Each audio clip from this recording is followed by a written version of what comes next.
Olá, bem-vindo ao Momento Saúde, que nesta edição vai falar sobre leucemia e seus tipos. Para isso, nós viemos conversar com o Dr. Vinícius Conceição, aqui do Instituto Radium e também fazendo parte do corpo clínico da Unicamp. Muito obrigada por ter recebido a nossa equipe, doutor. Obrigado, é um prazer. Bem-vindos. Muito obrigada.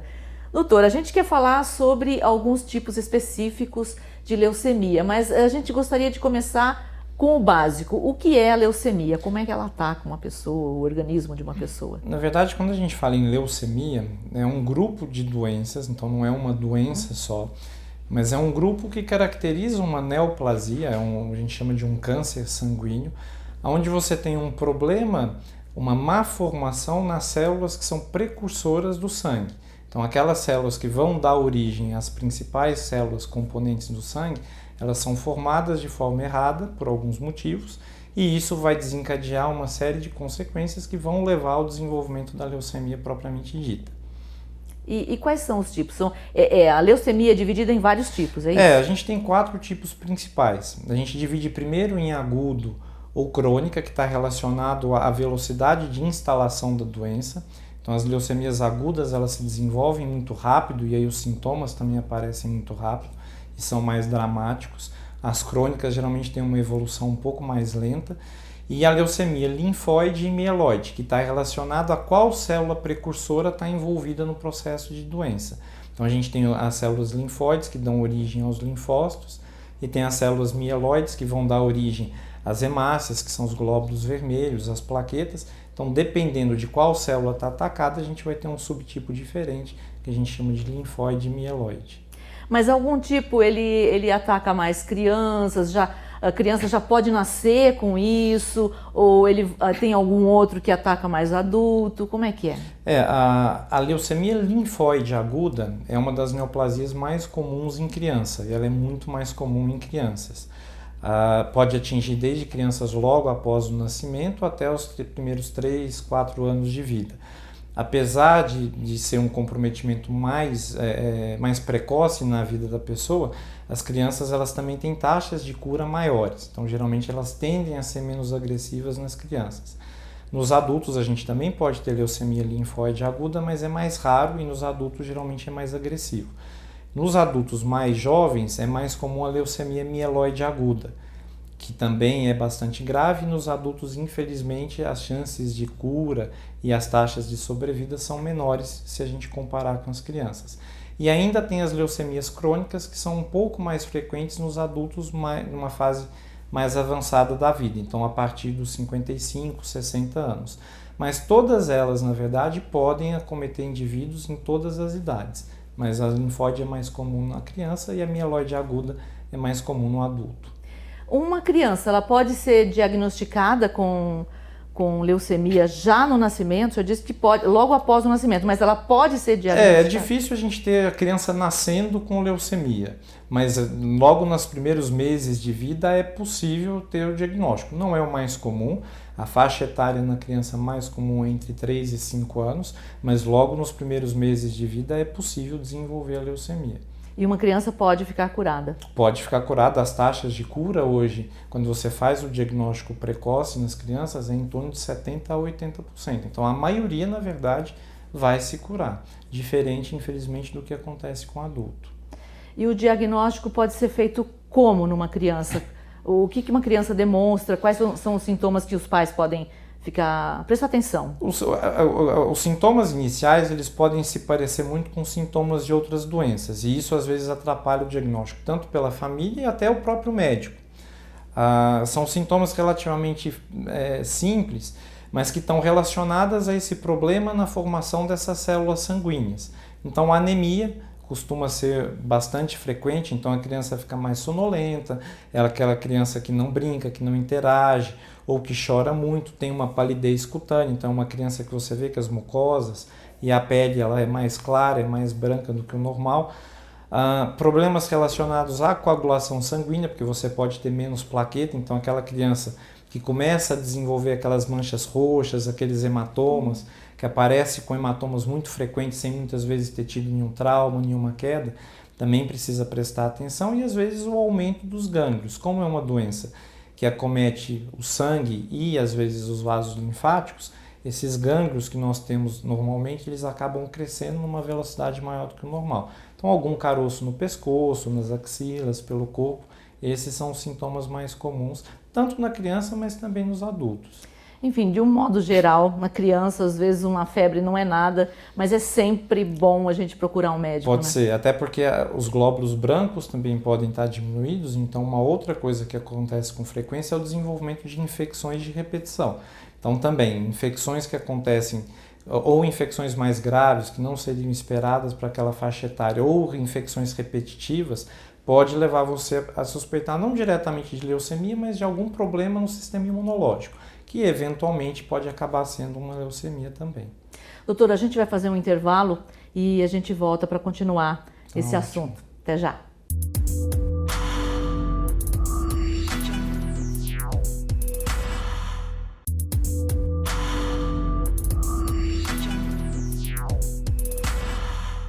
Segundo bloco do Momento Saúde, que hoje está falando sobre tipos de leucemia, e agora nós vamos entrar mais na leucemia que acomete os adultos.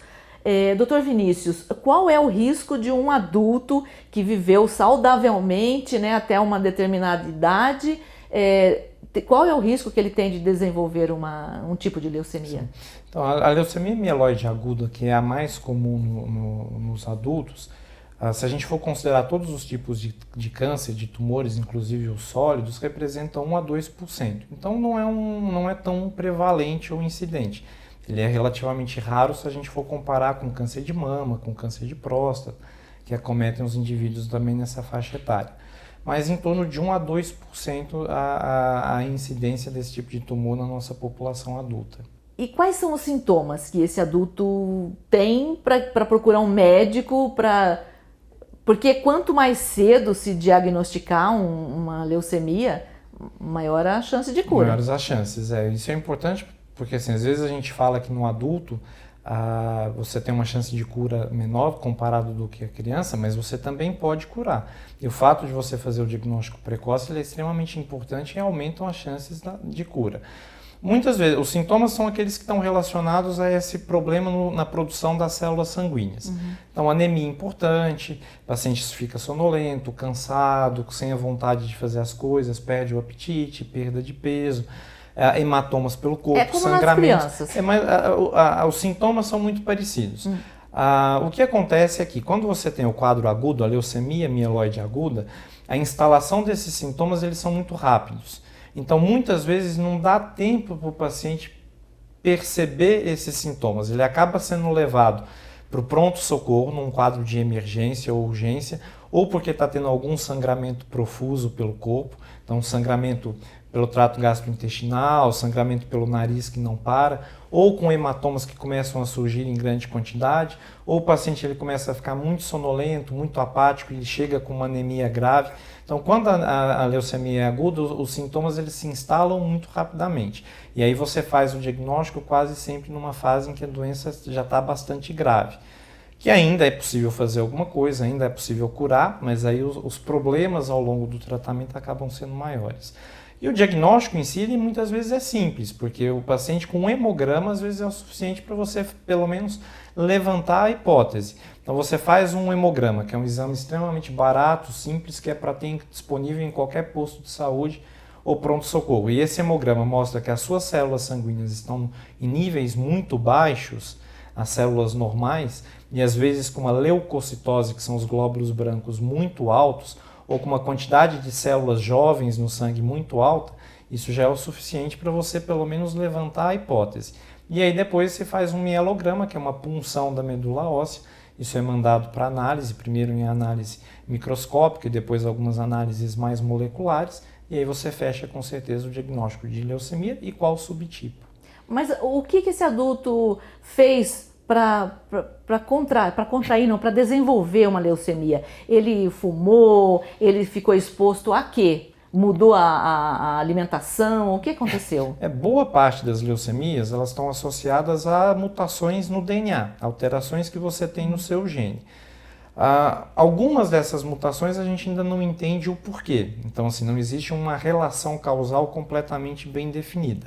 Mas a gente sabe que a exposição a alguns agentes aumentam as chances de você desenvolver essas mutações. Então, por exemplo, exposição à radiação ionizante. Então, pacientes que já tiveram outros tipos de câncer e fizeram radioterapia, eles têm um risco maior de desenvolver leucemia depois de alguns anos do tratamento. Pacientes que já fizeram quimioterapia por conta de algum outro tipo de câncer também. O benzeno, que é uma substância derivada do petróleo e que está em grande quantidade na indústria petroquímica, quem se expõe ao longo de muitos anos ao benzeno também vai ter um risco maior. Algumas substâncias agrotóxicas. Então, essas substâncias elas têm uma relação já bem definida, mas uma boa parte dos pacientes nunca tiveram contato ou com a radiação ou com essas substâncias e desenvolveram leucemias por motivos ou por mutações que a gente não consegue relacionar a nenhum fator externo. Doutor, a gente vai fazer mais um intervalo. Ótimo. Voltamos já já.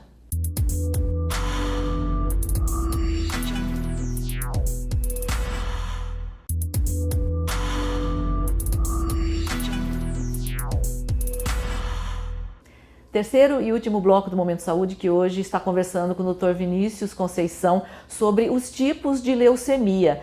Nós vamos agora entrar no tratamento. Doutor, como é feito um tratamento da leucemia? É só a quimioterapia? A quimioterapia ainda continua sendo o mais importante. Lógico que vai depender muito daqueles subtipos que a gente conversou, mas de uma forma geral, o tratamento é com a quimioterapia, uma parte dela ainda com a quimioterapia que a gente chama de convencional, que é a mesma que a gente já usa há muito tempo, associado a alguns medicamentos mais novos que a gente tem. Hoje, atualmente, a gente tem os que a gente chama de medicamentos de hipometilação e, em alguns casos específicos, transplante de medula óssea, que pode ser o transplante em algumas situações autólogo, que é aquele que o paciente recebe as próprias células que já foram depois avaliadas e selecionadas as células normais, ou transplante autogênico, que é quando você recebe de alguma outra pessoa, geralmente de parentes, ou você tem que entrar na busca nos registros que a gente tem de medula óssea. Então esse é o tratamento principal, geralmente a quimioterapia, associada em alguns casos ao transplante de medula óssea. Quando a gente estava estudando o tema para vir aqui conversar com o senhor, a gente se deparou com um estudo que não está sendo ainda feito no Brasil, mas que fala de terapias genéticas que podem levar à cura total da leucemia. Como é que está? Quando a gente faz o diagnóstico de leucemia, uma das formas da gente subclassificar e identificar corretamente qual é o tipo é você fazer a avaliação genética, ou seja, existe em cada tipo alguns genes que podem ou não estar mutados e envolvidos no desenvolvimento da doença. Então hoje o que se busca muito na oncologia e na oncohemato é você conseguir identificar qual é o gene específico que está mutado e, portanto, participa da patogênese daquela doença e desenvolver drogas que vão atuar inibindo justamente esse gene. Então é um tratamento personalizado.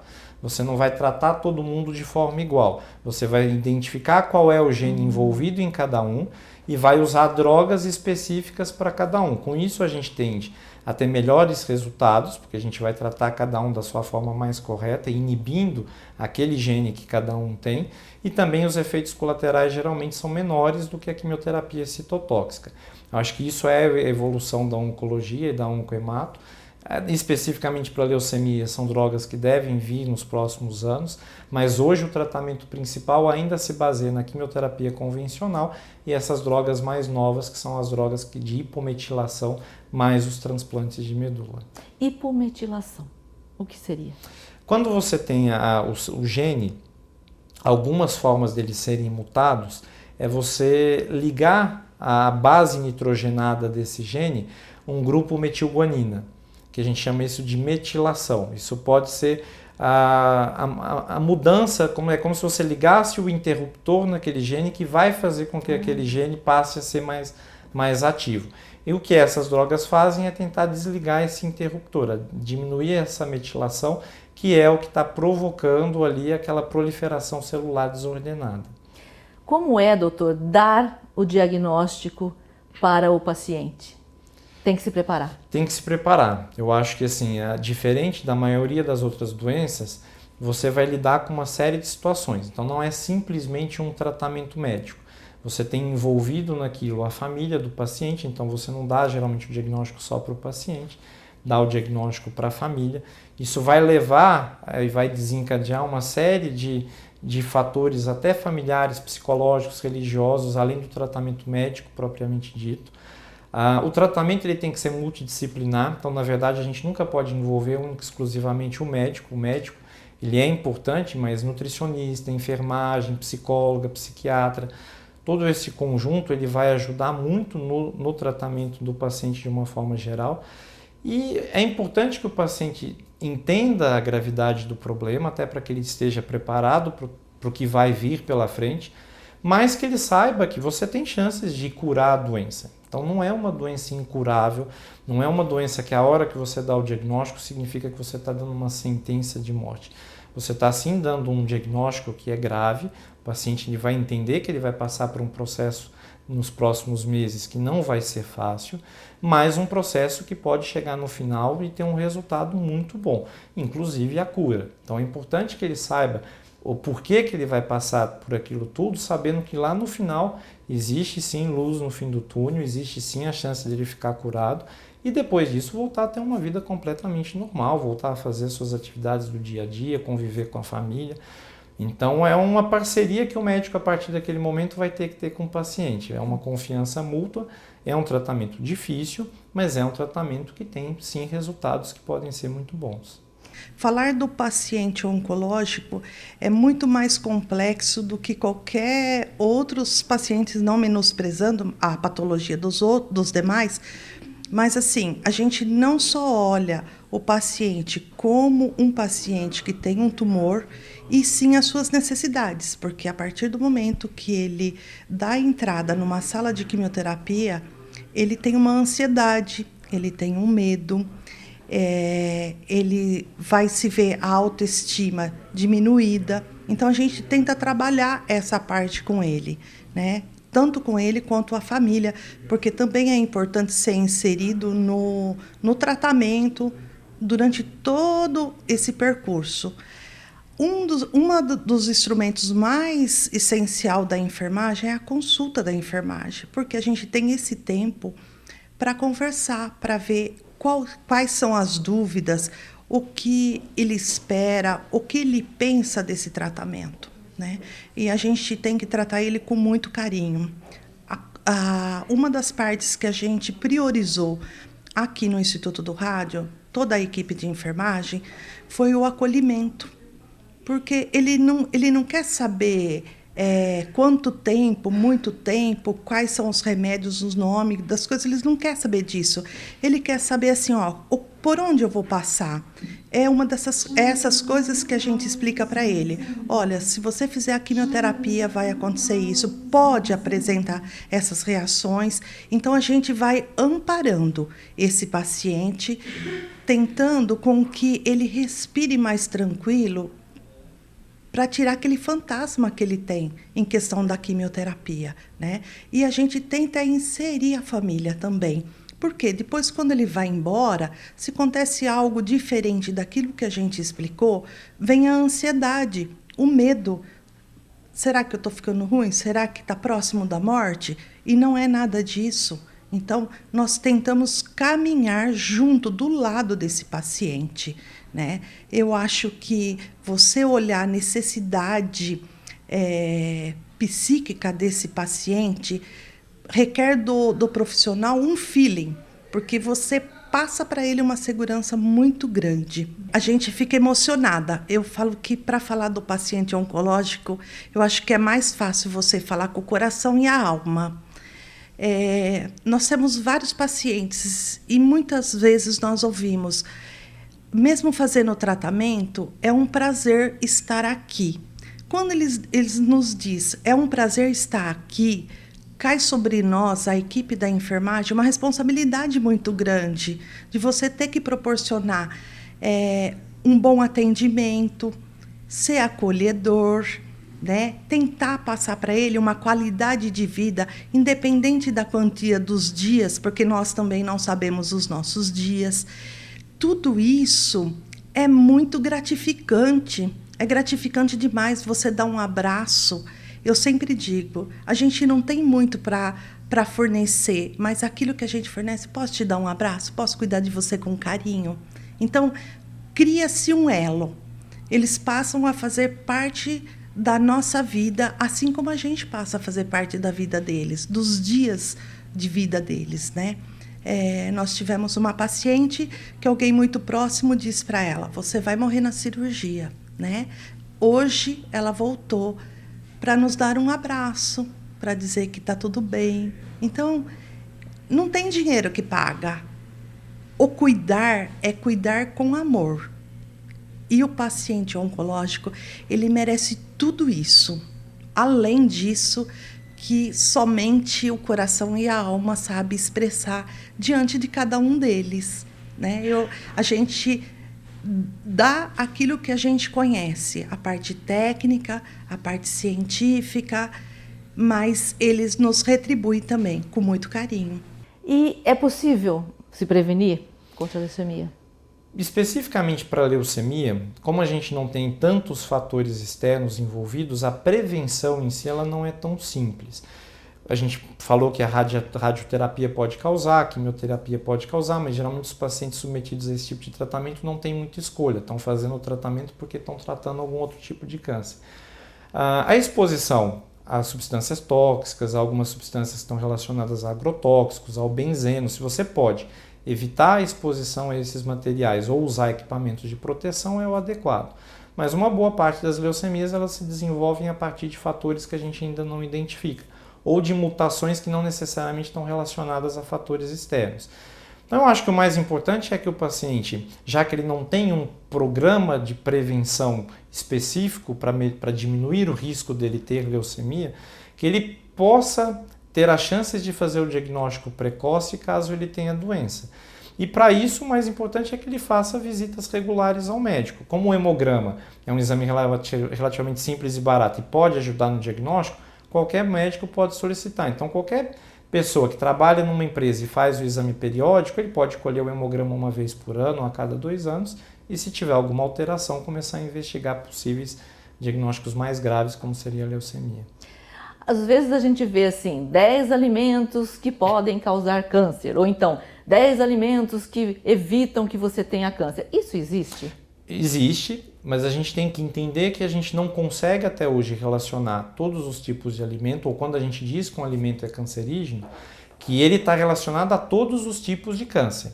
Então a gente sabe que, por exemplo, alimento gorduroso, rico em fritura ou uma dieta pobre em verduras aumentam o risco de você ter câncer de trato gastrointestinal, tumor de intestino, tumores gástricos. A gente sabe que dependendo da alimentação e pacientes obesos tem mais chances de ter, por exemplo, câncer de mama. Mas especificamente para a leucemia, não existe um determinado grupo de alimentos que já tem comprovação que estão relacionados com o desenvolvimento da leucemia. Mas alguns tipos de alimentos, sim, já estão provados que ajudam no desenvolvimento de alguns tipos específicos de câncer. Doutora, a gente queria agradecer demais a sua colaboração. Prazer. Muito obrigada, Imagina, viu? Um prazer, obrigado a todos. Bem, nós ficamos por aqui. Obrigada por ter ficado com a gente. Até o próximo.